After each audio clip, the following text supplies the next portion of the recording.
Sekolah SDN SMK Bogor 83, kemudian Ibu Belajar Praktis, Ibu Siska yang sudah hadir sebagai pendamping saya dalam program TGP Kawan Guru Penggerak Angkatan 10 tahun 2024, dan hormat saya juga kepada rekan-rekan atau teman-teman sejawat dan perjuangan untuk membuat anak-anak kita cerdas dan berakhlak mulia. Baik, Bapak Ibu, tadi sudah disampaikan oleh Ibu Siska bahwasanya tujuan dari kita berkumpul di ruangan ini, dan sebelumnya saya ucapkan ribuan terima kasih atas kerjasamanya ya untuk kesepakatan kita bagaimana memajukan sekolah kita ini ke depannya, karena kita mempunyai visi dan misi dari sejak sekolah ini berdiri sampai sekarang. Apakah visi dan misi ini sudah kita jalankan atau tidak, dan apakah visi dan misi ini sudah sesuai dengan berpusat kepada anak. Jadi ini sangat penting bagi kita untuk mendiskusikannya. Di sini tidak ada yang lebih baik ya, bukan saya mengajari ikan berenang atau burung terbang, tetapi di sini perlu kita untuk merefleksi ya, untuk menggali, mengkaji dan mendiskusikan kembali tentang visi dan misi kita selama ini. Nah, karena ini sangat penting sekali. Nah, di sini sudah kita lihat di papan ya, visi kita itu berakhlak mulia, mandiri, berprestasi, dan peduli lingkungan. Ini visi kita yang seperti yang saya katakan, sebagai posisi kita sebagai guru ya, ada 5 kontrol. Kalau kita lihat ada 5 posisi kontrol kita sebagai guru. Kan ada ke siswa, ya, visi-visinya. Ya. Apakah visi-visi itu hanya untuk siswa? Nah itu Pak. Ya, dan kesasar.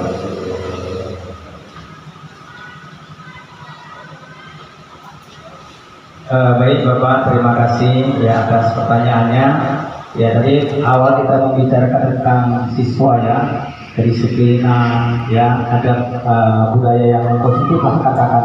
Sebenarnya disinilah yang dikatakan oleh Bapak Pendidikan kita Ki Hajar Dewantara, ing ngarso suntulodo ing madya lamun karso tuturi hajayani. Inilah ya sebenarnya peran kita sebagai guru ya, di depan kita menjadi contoh, di tengah kita menjadi motivasi ya, di belakang jadi penguat. Nah, ini tidak bisa kita elakkan. Disinilah kita sebagai guru ini beri contoh murid, baik ucapan kita, perbuatan kita, ya tetap kita adalah seorang pembimbing, pembina, apalagi pelatih, apalagi di situ menjadi contoh tauladan bagi semua siswa murid. Jadi bukan di sekolah saja, yang namanya kita guru bukan di sekolah, tapi di pasar pun kita adalah guru, di rumah, di masyarakat. Yang namanya guru itu tetap kita sandang. Nah, maka perlulah kita menjaga ya. Nah, kompetensi guru itulah yang penting bagi kita. Ya, 4 kompetensi guru itu harus kita miliki dan kita harus tahu itu. Yang pertama apa? Nah, pedagogi. Nah, pedagogi ini pengetahuan kita tentang apa yang kita ampuh, ilmu, pelajaran apa yang kita ajarkan kepada anak-anak. Ya, jadi pengetahuan. Kemudian profesional. Profesional ini apa? Ya, bagaimana cara kita dalam mengajar. Ya, pokoknya profesional ini berkaitan dengan bagaimana kita melakukan sesuatu yang terbaik. Nah, jangan asal-asalan. Tentunya kita ada RPP kalau dulunya sebelum mengajar harus mempersiapkan apa-apa saja yang mau diajarkan kepada anak-anak. Nah, jadi ada yang ketiga ada namanya pribadi, ya kompetensi kepribadian. kepribadian ini sangat penting. Ini yang paling utama bagi guru. Kenapa? Dari ujung rambut sampai mata kaki itu akan diperhatikan, baik sama murid maupun kepada wali murid. Ini akan memperhatikan kita. Ya dari kita bicara, ya ngomong, gaya bahasa kita, sampai bau parfum kita pun itu menjadi penilaian kepada siswa. Mohon maaf, ya ini memang pengalaman kita.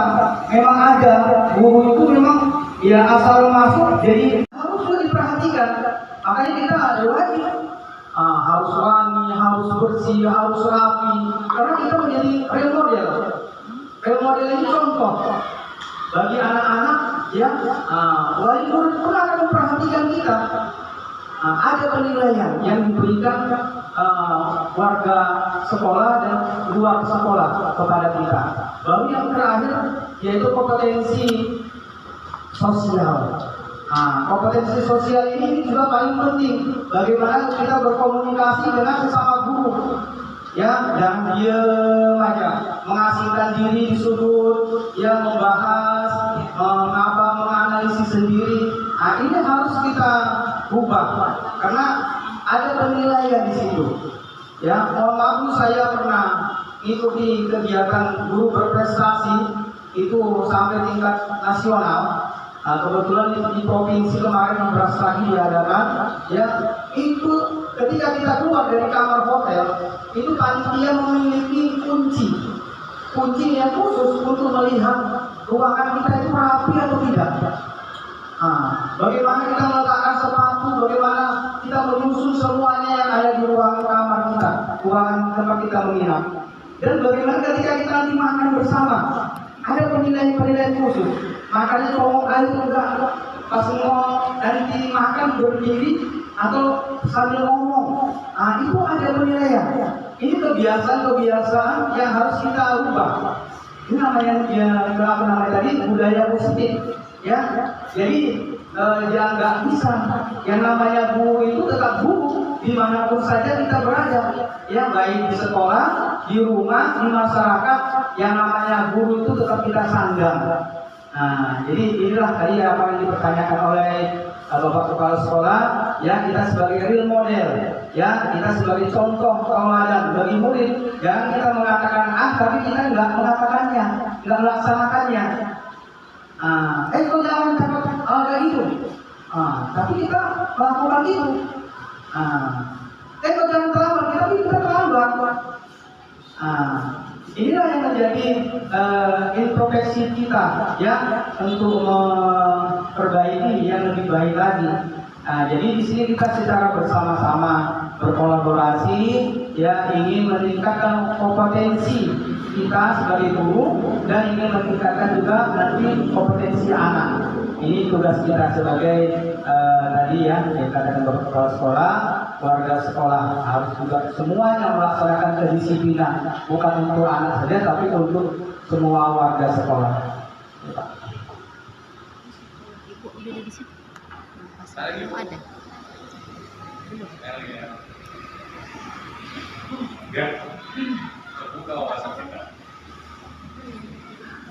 Tadi kan ada disiplin positif, budaya positif. Disiplin positif dan budaya positif. Tadi kalau disiplin positif dia harus ada aturan-aturan yang telah dibuat, kan gitu kan, untuk mendisiplin itu.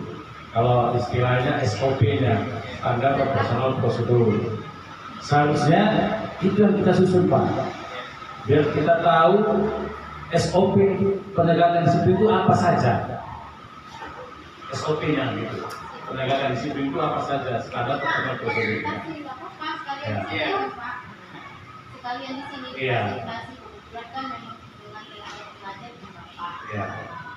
Artinya biar tahu juga kita disiplin positif itu sesuai dengan dikatakan narasumber tadi, ada aturan-aturannya. Tentunya aturan itu standar prosedur. Contoh SOP-nya untuk disiplin, penegakan disiplin untuk siswa, untuk semua warga sekolah mau dibuat itu. Kan itu dia. Disiplin positif ini untuk siswa atau semua warga sekolah? Ya kan? Itu. Jadi harus kita buat SOP-nya agar tidak terjadi pelanggaran disiplin ini. Kalau tidak ada SOP-nya, ya orang melanggar aja. Nah, tuh. Kalau budaya positif mungkin itu sudah selalu diadakan di sekolah itu. 3S, sapa salam, senyum, itu kan budaya positif. Teguh. Ya, kalau ada kawan yang berkelahi, dinasihati, mungkin ini sudah terlaksanalah di sekolah kita. Disiplin positif ini, ya inilah yang perlu kita buat dan kita sepakati SOP-nya. Saya kira ini yang perlu kita laksanakan ini biar sesuai dengan kita harus bekerja sama, berkolaborasi atau terbentuknya nanti teamwork yang sejati, kan? Teamwork yang solid dalam hal pelaksanaan disiplin positif ini.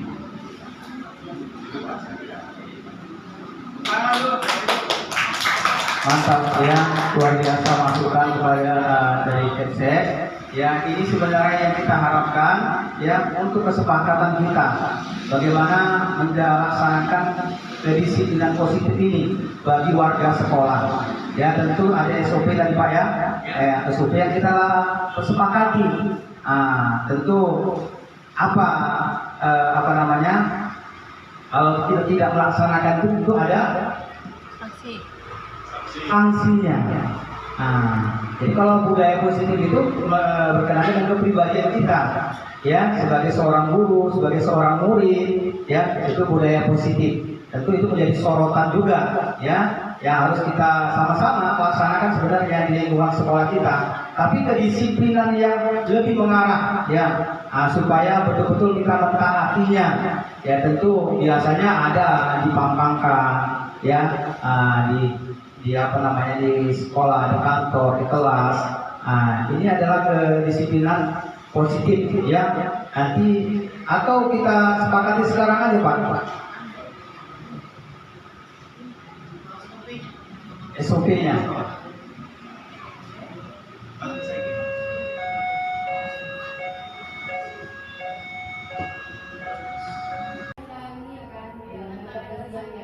Tapi penguatan sedikit aja. Jadi sebenarnya kita sebagai tenaga pengajar itu kan, saya bukan membuli ya, karena bapak dan ibu orang tua saya juga gitu. Jadi saya juga sebenarnya banyak belajar dari bapak dan ibu juga. Sebenarnya pengklasifikasian guru ya kan, nggak ada guru penggerak, guru yang disertifikasi, dan guru yang udah rajin mengisi PMM itu nggak ada semua. Jadi ya kita sama-sama lah kita merdeka belajar. Bagaimana salah satu di antara murid kita kelak, mudah-mudahan insya Allah ada yang bisa menarik kita ke surga dengan apa? Catatan ada kelimpahan ilmu yang kita beri dan ternyata dilaksanakan ke mereka dan menjadi amal jariah. Nah itu aja ya Bapak dan Ibu. Jadi sukses the best buat guru-guru di sini. Hebat sekali, cantik-cantik semua. Saya berterima kasih, welcome sekali semua. Mudah-mudahan Bapak dan Ibu sehat, dimudahkan rezeki. Amin. Terima kasih kami ucapkan kepada pengajar praktik ya Ibu Siska dan ibu-ibu guru sekalian, teman-teman sejawat. Jadi inilah ya tujuan akhir kita ini ya, kita sudah tahu bagaimana filosofi pemikiran Ki Hajar Dewantara, nilai dan peran sebenarnya guru penggerak tadi hanya sebagai simbol saja. Jadi kita semuanya bisa bergerak bersama-sama ya, jadi bukan guru penggerak aja, yang tidak guru penggerak harus sama-sama ya untuk bergerak.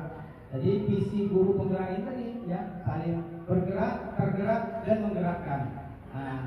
Kemudian budaya positif ini yang harus kita laksanakan untuk murid dan untuk guru juga. Dan pada akhirnya kita menuju kepada profil pelajar Pancasila. Ini yang kita harapkan nanti pada akhirnya. Jadi, sekali lagi saya ucapkan terima kasih kepada rekan-rekan sekalian yang sudah berkolaborasi lah, katakan kerjasama yang baik. Mudah-mudahan kedepannya kita tetap solid, kita jadi tim yang saling menguatkan, dan saya siap juga ya kepada bapak ibu-ibu sekalian, kalau minta tolong silahkan, kalau minta bantu silahkan.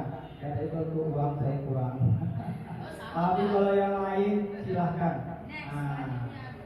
Pak, tolong Pak ini oke. Selagi saya masih bisa laksanakan, saya laksanakan. Saya kerjakan.